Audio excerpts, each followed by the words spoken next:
back to this episode When Push Comes to Shove. Today we are joined by the beautiful midwife Anna here, who is going to be talking all about her journey and what she's up to now with some amazing research. So welcome, Anna. The floor is yours. Please tell us a little bit about yourself and what you're up to. Okay, thank you for having me on. It's very exciting. I suppose I could tell you about why I became a midwife, and actually that kind of leads me on to my research that I just started. On my journey.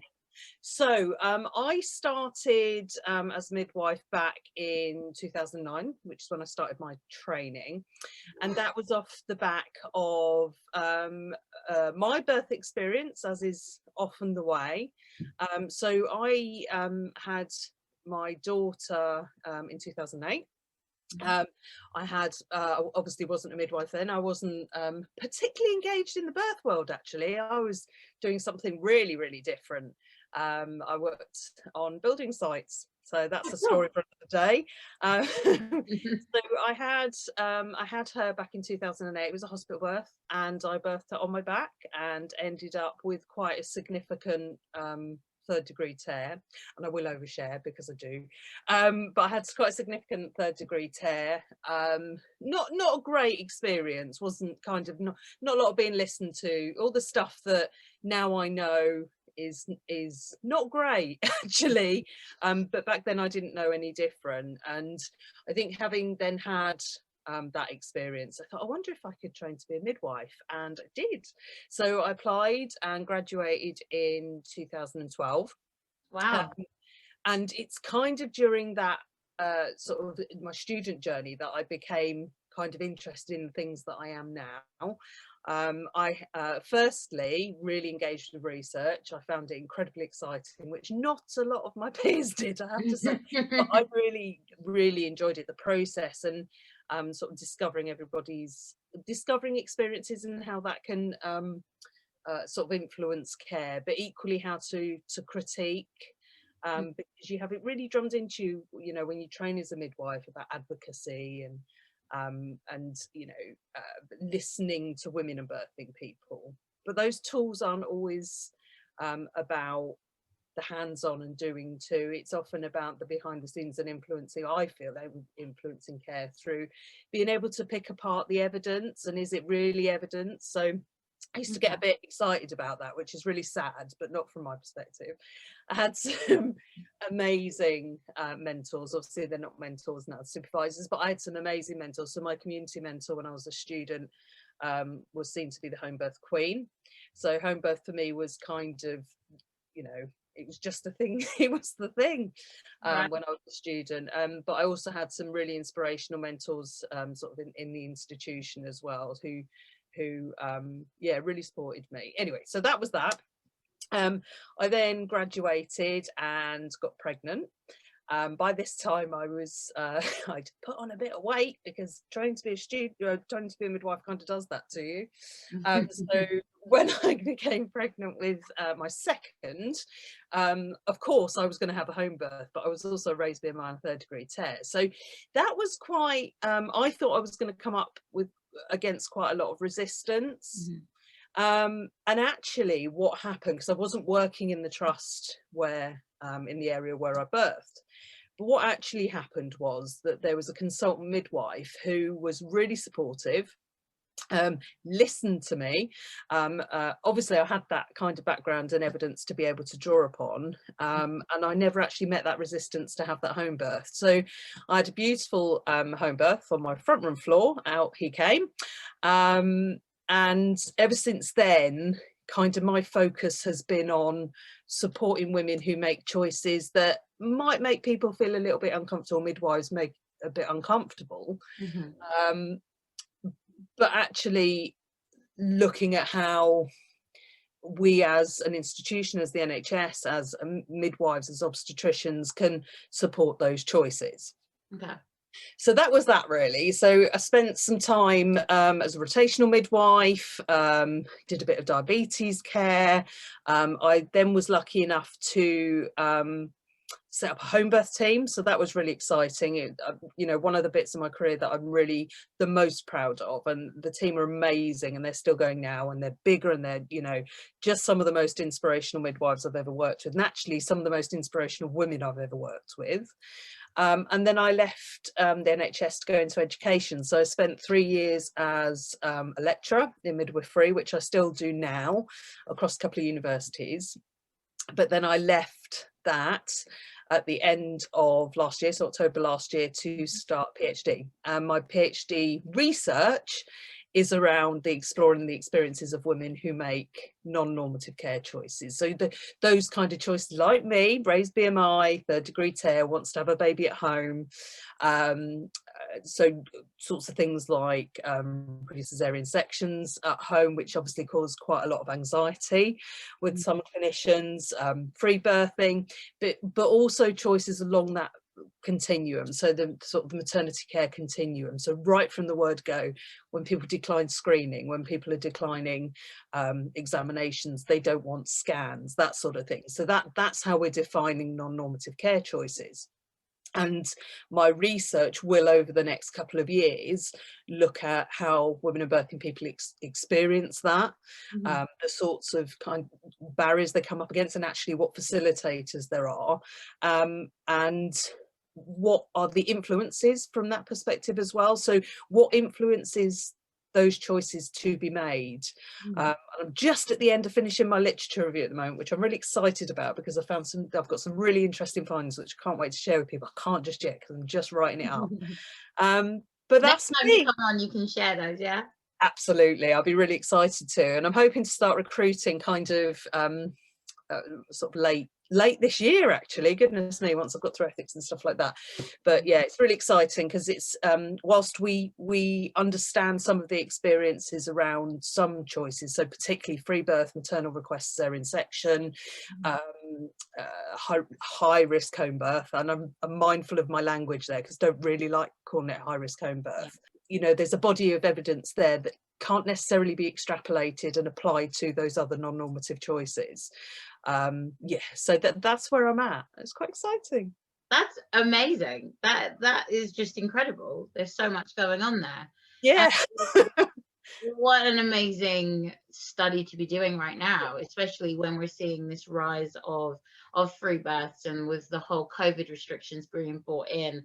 I know a lot of people are feeling like maternity care has gone back quite a few steps, with the not allowing partners in at certain times and no second partners allowed at all. So that's amazing.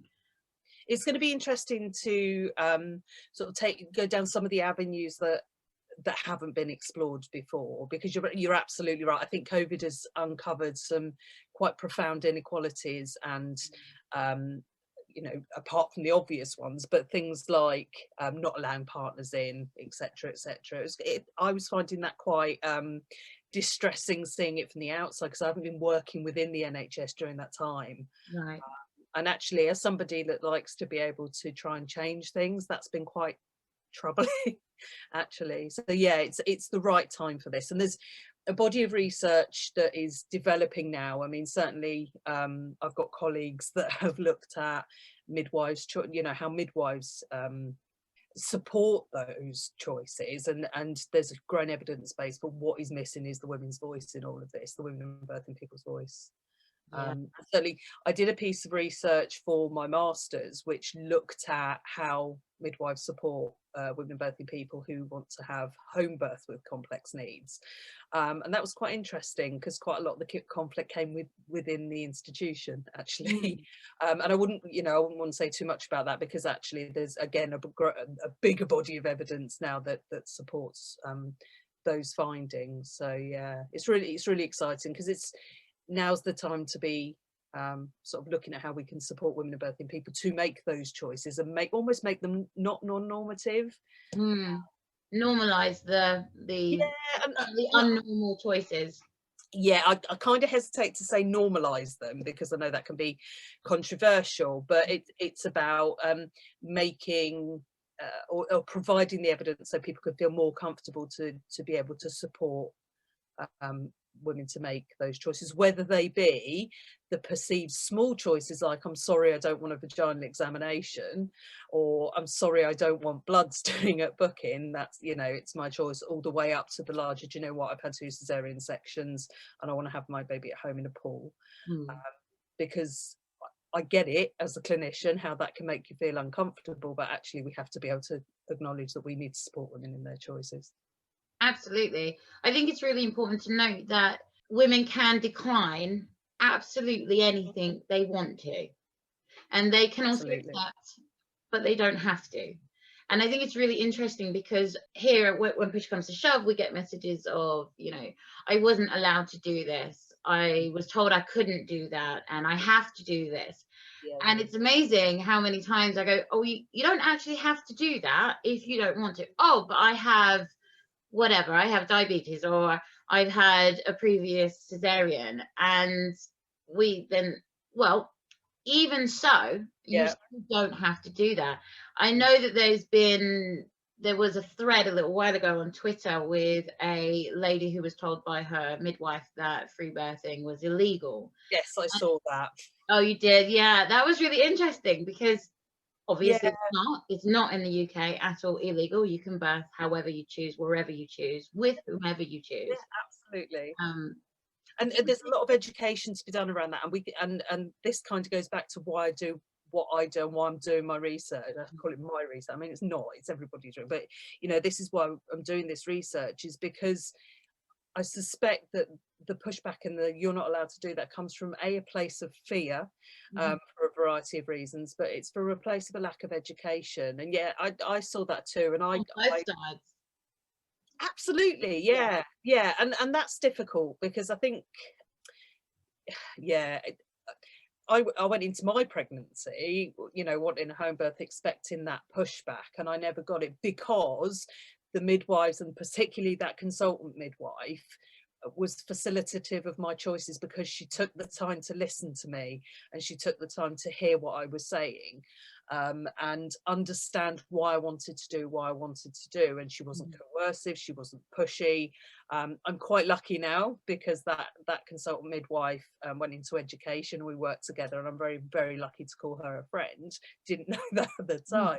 But she was a massive influence on me, you know, both clinically and and as an educator. But yeah, huge amount of education to be done.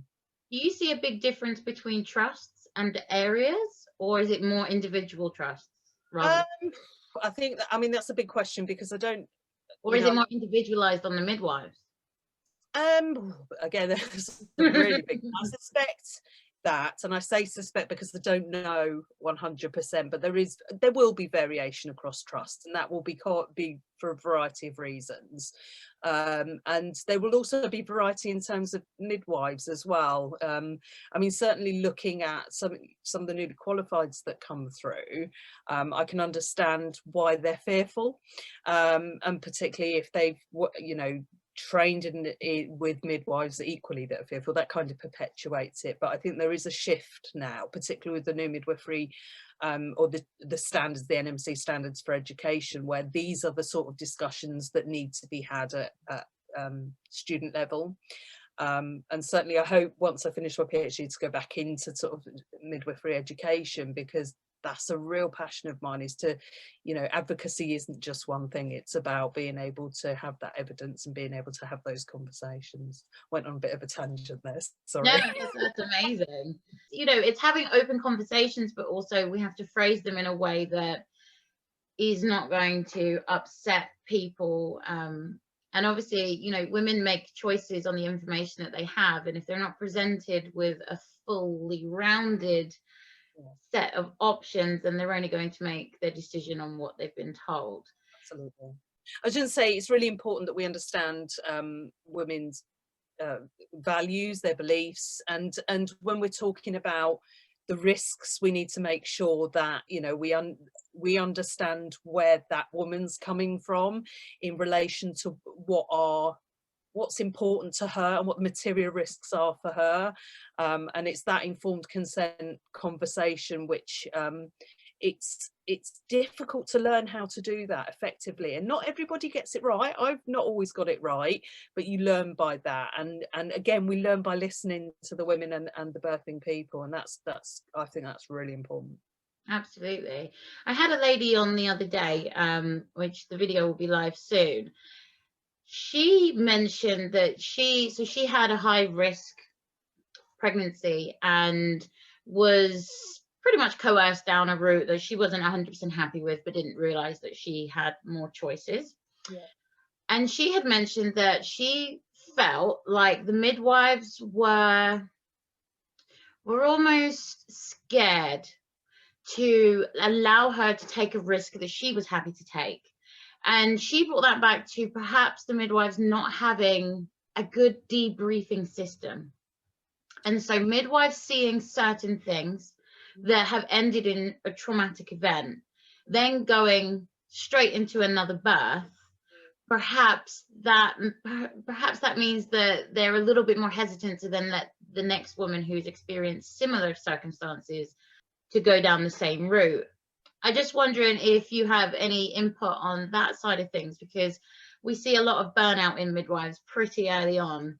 And as a doula, we have a lot of debriefing, and we have a big community where we talk things out. And do you find that the midwives don't have that so much, and perhaps their experiences are coming out in this sort of like, well, you can't do that? I mean, there's always, I suppose there's always the potential for that, because every, birth that you go to builds that. It's like Lego, isn't it? It builds that kind of experience. I can't say that that doesn't happen.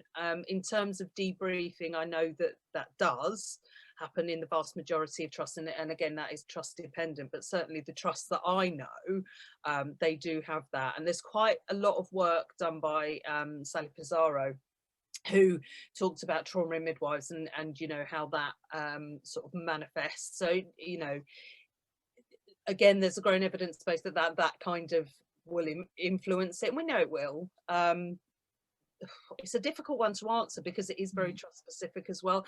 I don't think there's a one size fits all. You can't kind of pick that up and plop that into any particular trust and say, well, this is how you do it.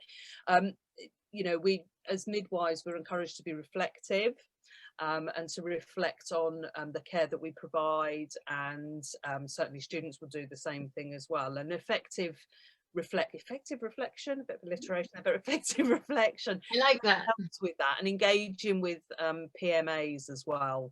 It's a tricky one to answer because anecdotally I can say, yeah, that absolutely does affect your practice, but there are mechanisms in place to be able to support that. Awesome. So you mentioned there one size doesn't fit all, and is that kind of where you're going with the research here, by trying to almost redefine these guidelines that are set, accept the fact that not everyone is going to fit in this perfect little risk? Yeah, and I think that navigate that.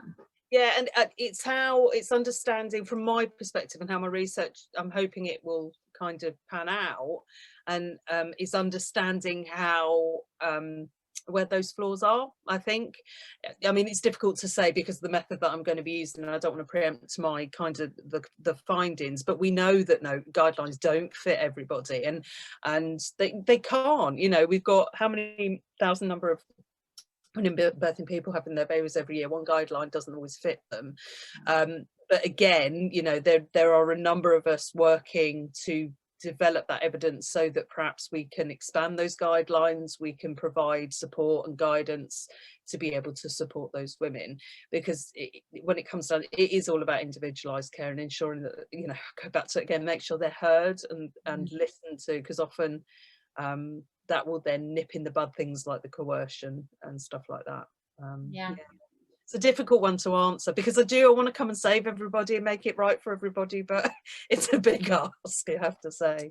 It is, but what you're doing is definitely the foundation and the stepping stones forward into doing this, and allowing people to have that individualized care, which is so needed in maternity in general, not just in NHS, but it's understanding why. I mean, I honestly believe that if we understand, we get the foundations, we understand why, then we can build on that to make it better and improve outcomes, because it's all about working together. Are you finding lots of people coming forward to help you with your research? Well, I haven't started recruiting yet, so I'm hoping so. As I say, I'm yes, I'm kind of getting to the end of my literature review at the moment, and so hoping to start recruiting back end of this year. So yeah, watch this space is what I will say. I hope so. I want to, you know, we need to hear the stories. We need to hear people's narratives because it's happening. We know it's happening. We just need to understand why and how we can make that better, make that journey smoother. Yes. Yeah. I think it's hard for a lot of women to talk about it, especially when something has happened in a previous birth and they didn't know that they had a choice. And then now we're hearing, well, you didn't have to do that. You didn't have to go down that road. It can be quite upsetting and traumatic for people in general. Is there an email that people can email you on if they're willing to discuss with you? I know you're not going to be recruiting until later on, but it'd be nice if anyone's watching this and wants to talk to you about if they're interested. Yep, so you can get me on Twitter. So you can find me on Twitter. I'm at Anna the Midwife, which is a very grand title really for me, but at Anna the Midwife. Or I will give you my email address if you want to put it in the comments below. Is that okay? Absolutely. We'll add it in the video and we'll also put it in the comments for the podcast as well. So that brilliant. Can contact you. Well, I think it's absolutely incredible what you're doing, and I am very excited to hear about what's going to happen and what findings you find. Me too. I'm really excited. Yeah. It would be awesome to get you back and talk to you in a little while, sort of before it's finished, and then see how you're doing halfway through and get a picture of what your findings, and then again to come back once you've completed it. And yes, it feels very far away, but yes, I'd be very happy to. That'd be great. Very welcome. It's absolutely incredible, and you're very passionate, and women's choices and their rights shines through with what you're saying. Thank you. And I think that's what we need in maternity care more, is midwives like yourself. It's just a shame that you can't do all of this at the same time as practicing midwifery. I'd spread myself across, but I know I need not at the moment. Yeah. But we're seeing some amazing midwives coming out of training right now, and it's down to people like yourself who are there teaching and lecturing. Thank you for having me on. Thank you for listening to me. Thank you so much for joining us.